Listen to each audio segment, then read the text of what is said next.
La marchandisation de la petite enfance, le développement du secteur privé, s'est fait avec de l'argent public. C'est un business qui est biberonné à l'argent public. Dans le biberon, le liquide coule à flot. Plus d'1 milliard d'euros sont distribués chaque année par l'État aux crèches privées. Les subventions représentent les 2/3 de leur chiffre d'affaires. Suite à de graves défaillances dans ces établissements, allant jusqu'à la mort tragique d'un bébé par empoisonnement à Lyon en 2022, les députés ont mené l'enquête. On ne se verse pas de dividendes, on a des salaires qui sont très raisonnables, volontairement. On oscille entre -2 et +2% de résultats nets, d'accord ? Donc rien d'extravagant. Quand vous interrogez les dirigeants de ces grands groupes de crèches pour leur demander combien d'argent ils gagnent, ils vous disent « on n'en gagne pas ». On se demande si on n'est pas dans un secteur philanthrope. C'est vrai, sur le papier, les marges de ces grands groupes sont minimes. Mais des mécanismes permettent à leurs patrons de s'enrichir personnellement. D'abord, l'immobilier.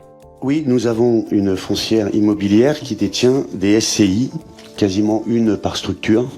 Et moi, à titre personnel, j'en détiens 25. Ce groupe de crèches, avec de l'argent public, encore une fois, paye des loyers à des SCI pour accueillir les établissements, avec parfois des soupçons que ces loyers soient au-dessus du prix du marché dans le secteur. Et qui sont les propriétaires de ces SCI qui encaissent les loyers? Eh bien, ce sont les dirigeants des grands groupes de crèches. Enfin, moi, je suis très surprise qu'on choisisse d'installer un siège social dans les quartiers les plus huppés de Paris. Et comme par hasard, le propriétaire du bâtiment, c'est le président de la structure.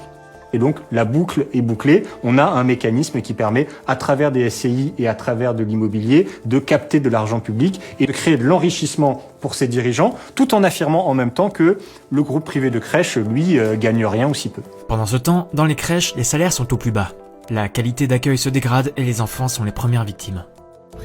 Allez-vous mettre un terme à ce système qui maltraite nos enfants au nom de l'argent roi? Après une série de drames, un pays a décidé d'en finir avec les crèches privées. La Belgique. Les entreprises ont jusqu'à fin 2025 pour devenir des organismes à but non lucratif.